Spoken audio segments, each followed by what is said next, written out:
Setelah semua kekacauan yang terjadi saat eksekusi Rukia dibatalkan oleh Ichigo, kisah dari Soul Society menuju sebuah klimaks baru dan menjadi akhir dari arc penyelamatan Soul Society yang sedang kita bahas. Namun sebelum masuk ke videonya, kalau kamu suka dengan video dari obrolan anime, silahkan like, komen, share, dan subscribe channel ini supaya kita bisa seru-seruan bareng dalam membahas anime. Dan sekarang, selamat datang di obrolan anime.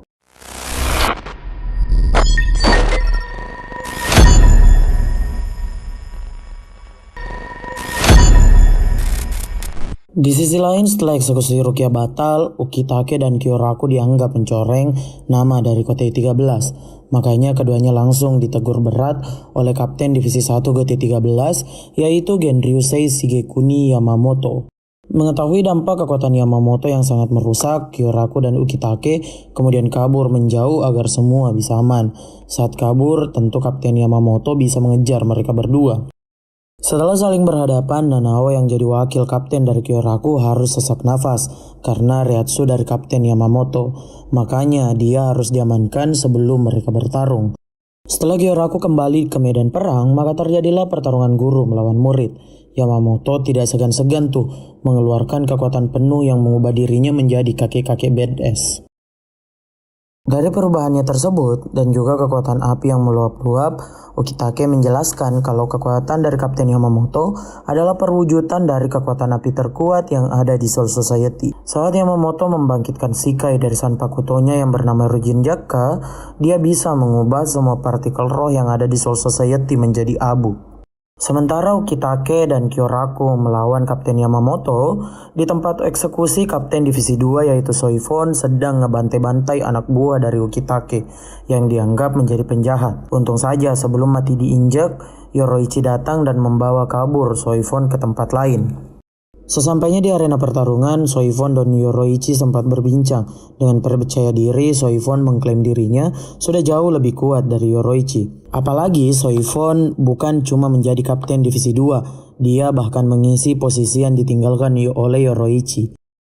Makanya untuk membuktikan hal tersebut, Soifon melawan Yoroichi. Di sini, Soifon bisa unggul dengan mengeluarkan Shikai miliknya. Dengan Shikai berbentuk kuku tersebut, Soifon cuma butuh 2 serangan. Serangan pertama untuk memberi tanda, dan serangan di tempat yang sama akan mematikan musuh. Makanya Soifon makin pede dengan kekuatannya. Sayangnya di film anime kayak gini, percaya diri tuh kayak bumerang. Soifon yang sudah kadung bacot malah harus tertekan karena Yoroichi masih kelewat OP ketimbang dirinya. Lewat sebuah teknik khusus, Yoroichi berhasil menyudutkan Soifon. Dalam keadaan tertekan, Soifon malah flashback ke masa lalunya. Dia adalah salah satu orang kepercayaan dari Yoroichi yang bahkan rela mengorbankan nyawa untuk sang kapten. Tapi suatu hari Yoroichi malah hilang dan ngeghosting Soifon sampai Soifon depresi. Makanya dia benci dan menyerang secara membabi buta. Serangan ini tentu nggak guna dan bahkan hampir membuat Soifon kehilangan kepala lalu kemudian terkapar. Dari semua kekacauan ini, Hitsugaya yang merupakan kapten dari divisi 10 melakukan investigasinya sendiri. Investigasi ini dimulai dengan masuk ke ruangan Dewan 46 Soul Society yang menjadi penentu kebijakan di sana. Hitsugaya dan Rangiku menjadi pucat saat masuk ke sana, melihat semua orang telah terbantai. Saat kaget, di sini Kira kemudian muncul dan dikejar oleh Hitsugaya dan Rangiku. Nah, mengingat Hinamori lagi, Hitsugaya kemudian membiarkan Rangiku sendirian untuk mengejar Kira. Di pertarungan antara Rangiku dan Kira, Kira sempat memimpin karena Shikai miliknya yang membuat pedang menjadi berat. Tapi keadaan ini dengan instan berbalik saat Rangiku mengeluarkan Shikai miliknya yang membuat pedangnya menjadi partikel debu. Di ruangan lain Dewan 46 kita diperlihatkan keberadaan dari Gin Ichimaru dan juga Hinamori. Di sini Gin membawa Hinamori untuk bertemu seseorang yang tidak lain dan tidak bukan yaitu Aizen. Aizen ternyata belum mati dan secara mengejutkan malah menikam Hinamori. Setelah melakukan hal keji tersebut, Aizen dan Gin berencana kabur, namun didapatkan oleh Hitsugaya.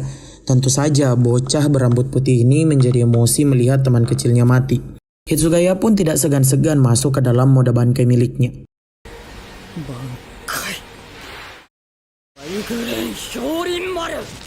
Sayangnya kekuatan Hitsugaya tidak cukup dan malah dikalahkan dengan mudah oleh Aizen.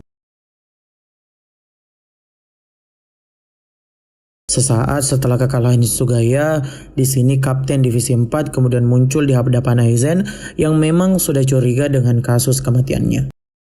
Unohana kemudian dikejutkan oleh Aizen yang memperkenalkan Sanpakuto miliknya yaitu Kyoka Suigetsu. Kemampuan Sanpakuto ini cukup mengerikan, yaitu hipnotis sempurna. Semua hal yang terjadi di Soul Society ternyata menjadi settingan Aizen menggunakan Sanpakuto miliknya. Setelah bincang-bincang di sini, Aizen dan Gin kabur. Di tempat lain, Renji dan Rukia yang lagi lari ke sana kemari malah bertemu Tozen dan dipindahkan kembali ke tempat eksekusi. Melihat kelakuan Gin, Tozen, dan juga Aizen, Kapten Unohana kemudian mengumumkan kalau 3 kapten tersebut adalah pengkhianat. Semua pertarungan di Soul Society kemudian berhenti, termasuk pertarungan Kapten Yamamoto melawan Ukitake dan Kyoraku. Namun setelah pengumuman tersebut, Aizen tampak tidak peduli dan muncul di tempat eksekusi tepat di depan Renji dan juga Rukia. Di sini Renji kembali jadi samsak setelah Sanpakuto miliknya malah ditangkap dengan tangan kosong. Sesaat setelahnya Ichigo kemudian datang dalam mode Bankai membuat kondisinya 2 lawan 1 yang sebenarnya juga nggak guna. Ichigo dan Renji masih kena bantai.